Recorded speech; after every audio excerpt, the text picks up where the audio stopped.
মাতৃভূমির সার্বভৌমত্ব রক্ষাই হওয়া উচিত সেনা অফিসারদের প্রধান এবং একমাত্র দায়িত্ব। তাই তাদের সবসময় একবিংশ শতাব্দীর চ্যালেঞ্জ মোকাবেলায় প্রস্তুত থাকতে হবে। মঙ্গলবার চট্টগ্রামের ভাটিয়ারীতে বাংলাদেশ মিলিটারি একাডেমিতে শীতকালীন রাষ্ট্রপতি কুচকাওয়াজে প্রধান অতিথির বক্তৃতায় একথা বলেন তিনি আরও বলেন, দেশের সীমানা পেরিয়ে বাংলাদেশের সেনাবাহিনীর সদস্যরা বহির্বিশ্বেও উল্লেখযোগ্য অবদান রাখছে।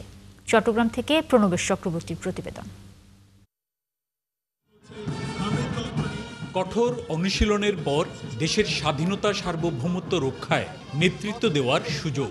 তাই কুচকাওয়াজে সম্মিলিত পদক্ষেপে সবার অবয়বে দেশ রক্ষার দীপ্ত শপথ। 89তম বিএমএ দীর্ঘমেয়াদী এবং 60তম বিএমএ বিশেষ কোর্সে নতুন অফিসার ক্যাডেটদের কমিশন লাভ উপলক্ষে মঙ্গলবার চট্টগ্রামের ভাটিয়ারীতে বাংলাদেশ মিলিটারি একাডেমিতে অনুষ্ঠিত হয় রাষ্ট্রপতি কুচকাওয়াজ।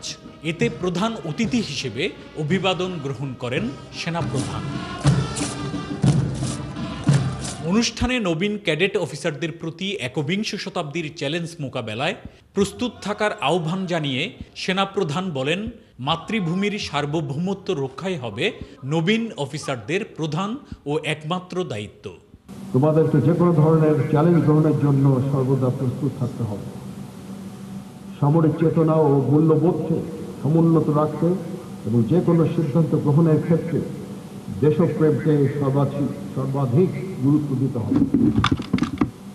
তোমাদেরকে সাহসিকতার সাথে সকল পরিস্থিতি মোকাবেলা করতে হবে। তোমরা প্রতিনিয়ত নিজেদের সক্ষমতাকে বাড়াতে চেষ্টা করবে।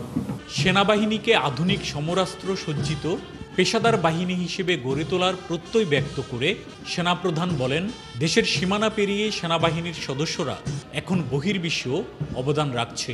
চির উন্নত মমশির মূল মন্ত্রে দীক্ষিত বাংলাদেশ মিলিটারি একাডেমি দূরদর্শী পরিকল্পনা ও সাবলীল প্রশিক্ষণ পরিচালনার মাধ্যমে অত্যন্ত সুচারুভাবে বাংলাদেশ সেনাবাহিনী তথা বাংলাদেশকে সমৃদ্ধ করে চলেছে। আমরা বাংলাদেশ মিলিটারি একাডেমির এই অবদানের জন্য গর্বিত এবং তাদের কাছে কৃতজ্ঞ। অনুষ্ঠানে সেরা চৌকস ক্যাডেটদের হাতে পুরস্কার তুলে দেন সেনাপ্রধান। পরে নবীন অফিসারদের র্যাঙ্ক ব্যাচ পরিয়ে দেওয়া হয়। এবার 89তম বিএমএ দীর্ঘমেয়াদী কোর্সে 184 জন ও 60তম বিশেষ কোর্সে 20 জন অফিসার ক্যাডেট কমিশন পান।